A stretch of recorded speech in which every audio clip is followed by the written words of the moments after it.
Hello and नमस्ते।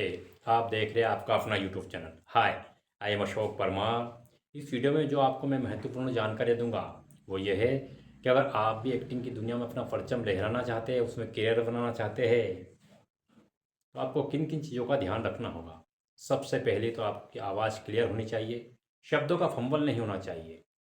और जैसे थिएटर एक्टिंग में होता है, मंच पर जैसे 2 आर्टिस्ट, 5 आर्टिस्ट या 10 भी हो सकते हैं, वो 15 दिन, 1 महीना या 2 महीने की प्रैक्टिस करते हैं, तब जाकर वो नाटक परफॉर्मेंस के लिए तैयार होता है। और जैसे लास्ट की पंक्ति में जो ऑडियंस बैठी है, उसको भी आपकी आवाज़ क्लियर होनी चाहिए, मतलब सुनाई देनी चाहिए।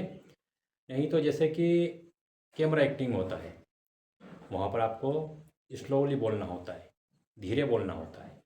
वहाँ पर जैसे आपके सामने जो सीन लगा हुआ है, कैरेक्टर है आमने सामने, और डायरेक्टर आप जो कैमरा होता है वो कैप्चर कर रहा है, तो उसकी और थिएटर की एक्टिंग में बहुत डिफरेंस होता है।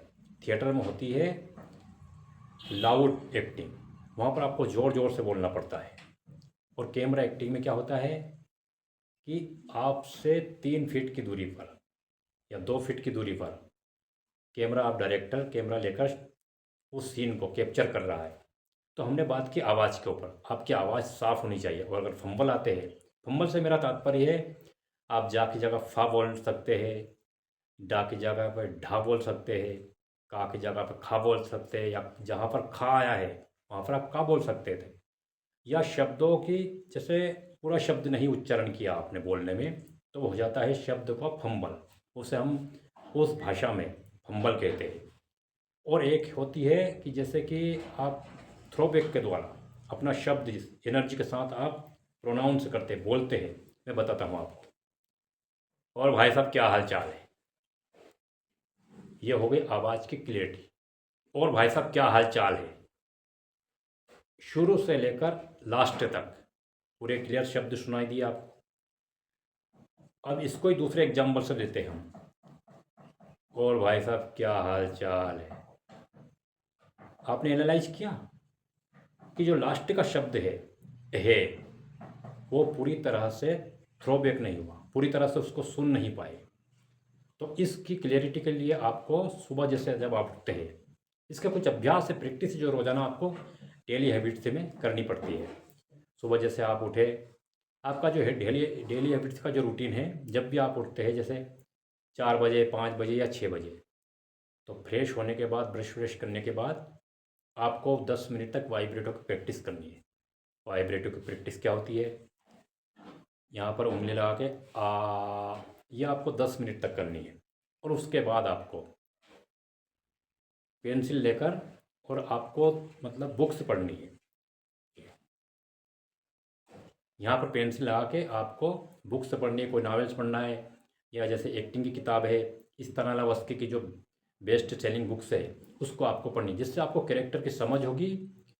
और हर सीन को जैसे जो स्क्रिप्ट आपको दी जाती है उसमें शब्दों का रंग कैसा है। शब्दों के रंग से हमारा तात्पर्य है कि वो किस इमोशन में भाव बोल रहा है।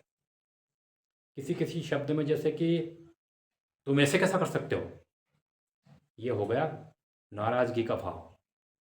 तुम ऐसा कैसे कर सकते हो, यहाँ पर ऐसा नहीं बोल सकते, क्योंकि वो जो शब्दों का रंग है वो वहाँ पर आपके इमोशन से मैच नहीं खा रहा है। आज के लिए सिर्फ इतना ही।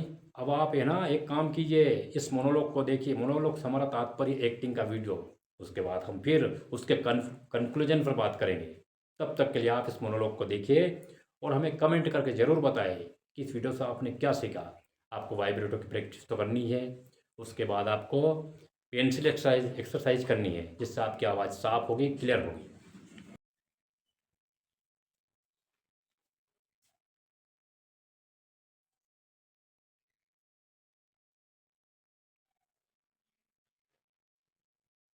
मेरे आदमी आज यहाँ 11 बजे आने वाले थे, सिर्फ तू जानता था। कौन है वो?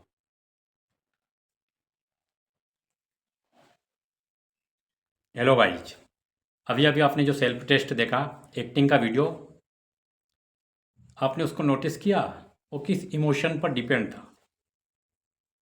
जी हाँ दोस्तों, वो डिपेंड था एंगर के इमोशन पर। एक बात और आप नोट करना, जैसे आप न्यू कमर हो सीखने के लिए, इंटरनेट से सीख रहे हो आप, तो कि या तो हैप्पीनेस के भाव या नाराज़गी गुस्से के भाव में हम एकदम फास्ट बोल जाते हैं कि सामने वाले को पता ही नहीं चलता कि क्या बोल रहा है। और जैसे जनरली भाषा में हम बोलते हैं तो वहाँ पर स्लोली बोलते हैं, उसी वाक्य को हम धीरे, कामनेस मतलब शांत भाव में उन एक्सप्रेशन को हम एक्सप्रेस करते हैं। तो आज के लिए सिर्फ इतना ही, अगले वीडियो में फिर मिलेंगे। इसका कंक्लूजन कैसा था हमें कमेंट करके ज़रूर बताएं। थैंक यू, शुक्रिया।